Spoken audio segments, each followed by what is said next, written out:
Hi guys, welcome back to my YouTube channel. So ನಾವು ಈ ವಿಡಿಯೋದಲ್ಲಿ ಲ್ಯಾಂಡ್ ಸರ್ವೆ ರಿಕ್ರೂಟ್ಮೆಂಟ್ ಬಗ್ಗೆ ಕಂದಾಯ ಸಚಿವರು ಉತ್ತರಿಸಿರುವ ಕೆಲವು ಪ್ರಶ್ನೆಗಳನ್ನ ನೋಡ್ಕೊಂತ ಹೋಗೋಣ. ಸೊ ಇದರಲ್ಲಿ ಮೊದಲನೇದೇನಪ್ಪ ಅಂತಂದರೆ, ರಾಜ್ಯದಲ್ಲಿ ಭೂಮಾಪಕರ ಕೊರತೆ ಇರುವುದು ಸರ್ಕಾರದ ಗಮನಕ್ಕೆ ಬಂದಿದೆಯೇ? ಬಂದಿದ್ದಲ್ಲಿ ಸರ್ಕಾರ ಕೈಗೊಂಡಿರೋ ಕ್ರಮಗಳೇನು? ಸೊ ಇದಕ್ಕೆ ಕಂದಾಯ ಸಚಿವರು ಉತ್ತರಿಸೋದು ಏನಪ್ಪ ಅಂತಂದರೆ, ಸೊ ಬಂದಿದೆ ಅಂತ ಉತ್ತರಿಸಿದ್ದಾರೆ. ಅದೇ ರೀತಿ ಎರಡನೇ ಪ್ರಶ್ನೆ ಏನಪ್ಪ ಅಂತಂದರೆ, ರಾಜ್ಯದಲ್ಲಿ ಮಂಜೂರಾಗಿರುವ ಭೂಮಾಪಕರ ಸಂಖ್ಯೆ ಎಷ್ಟು, ಭರ್ತಿಯಾದ ಹಾಗೂ ಖಾಲಿ ಇರುವ ಹುದ್ದೆಗಳೆಷ್ಟು ಅಂತ ಕೇಳಿದ್ದಾರೆ. ಸೊ ಇದಕ್ಕೆ ಕಂದಾಯ ಸಚಿವರು ಕೊಟ್ಟರೆ ಉತ್ತರ ಏನಪ್ಪ ಅಂತಂದರೆ, ರಾಜ್ಯದಲ್ಲಿ ಮಂಜೂರಾದ, ಭರ್ತಿಯಾದ ಹಾಗೂ ಖಾಲಿ ಇರುವ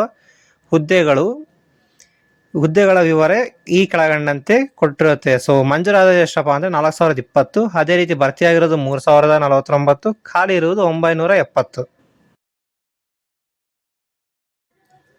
ಅದೇ ರೀತಿ ಮೂರನೇ ಪ್ರಶ್ನೆ ನೋಡೋದಾದರೆ, ಮೂರನೇ ಪ್ರಶ್ನೆ ಏನಪ್ಪ ಅಂತಂದರೆ, ಭೂಮಾಪಕರ ಕೊರತೆಯಿಂದಾಗಿ ರೈತರು ಹಾಗೂ ಸಾರ್ವಜನಿಕರಿಗೆ ತೊಂದರೆಯಾಗುತ್ತಿದ್ದು ಭೂಮಾಪಕರ ನೇಮಕಾತಿಗೆ ಸರ್ಕಾರ ಕೈಗೊಂಡಿರೋ ಕ್ರಮಗಳೇನು? ಸೊ ಇದಕ್ಕೆ ಕಂದಾಯ ಸಚಿವರು ಉತ್ತರಿಸಿದೇನಪ್ಪ ಅಂತಂದರೆ, ಭೂಮಾಪನ ಇಲಾಖೆಯಲ್ಲಿ ಖಾಲಿ ಇರುವ ಭೂಮಾಪಕರ ಹುದ್ದೆಗಳ ಪೈಕಿ 750 ಭೂಮಾಪಕರ ಹುದ್ದೆಗಳನ್ನು ನೇರ ನೇಮಕಾತಿಯಿಂದ ಭರ್ತಿ ಮಾಡಲು ಸರ್ಕಾರವು ಅನುಮತಿಸಿದೆ.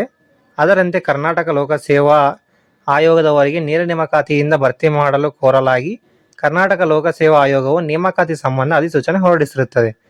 ಸಿಬ್ಬಂದಿ ಮತ್ತು ಆಡಳಿತ ಸುಧಾರಣಾ ಇಲಾಖೆಯು ದಿನಾಂಕ 29/3/2025 ಸುತ್ತೋಲನ್ವಯ ದಿನಾಂಕ 25/11/2024 ನಂತರ ಹೊರತುಪಡಿಸಿರುವ ಅಧಿಸೂಚನೆಗಳನ್ನು ರದ್ದುಪಡಿಸಲು ಸೂಚಿಸಿದ್ದ ಮೇರೆಗೆ ಕರ್ನಾಟಕ ಲೋಕಸೇವಾ ಆಯೋಗವು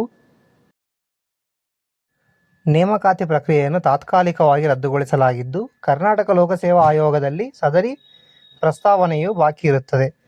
ಸೊ ಇದರ ಪ್ರಕಾರ ಏನಪ್ಪ ಅಂತಂದರೆ, ಸೊ ಲ್ಯಾಂಡ್ ಸರ್ವೆ ರಿಕ್ರೂಟ್ಮೆಂಟ್ನ ತಾತ್ಕಾಲಿಕವಾಗಿ ರದ್ದುಗೊಳಿಸಲಾಗಿದೆ.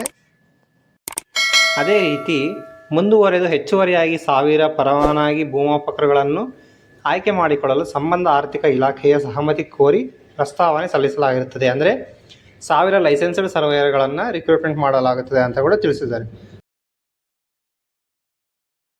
ಸೊ ಈ ವಿಡಿಯೋಗೆ ಇಷ್ಟ ಆಗಿತ್ತು ಗೈಸ್. ಸೊ ನಿಮಗೇನಾದ್ರು ಇನ್ಫಾರ್ಮೇಷನ್ ಇಷ್ಟ ಆಗಿದೆ, ಪ್ಲೀಸ್ ಲೈಕ್, ಶೇರ್, ಸಬ್ಸ್ಕ್ರೈಬ್ ಅಂತ ಹೇಳ್ತಾ ಈ ವಿಡಿಯೋ ಇಲ್ಲಿಗೆ ಮುಗಿಸ್ತಾ ಇದ್ದೀವಿ.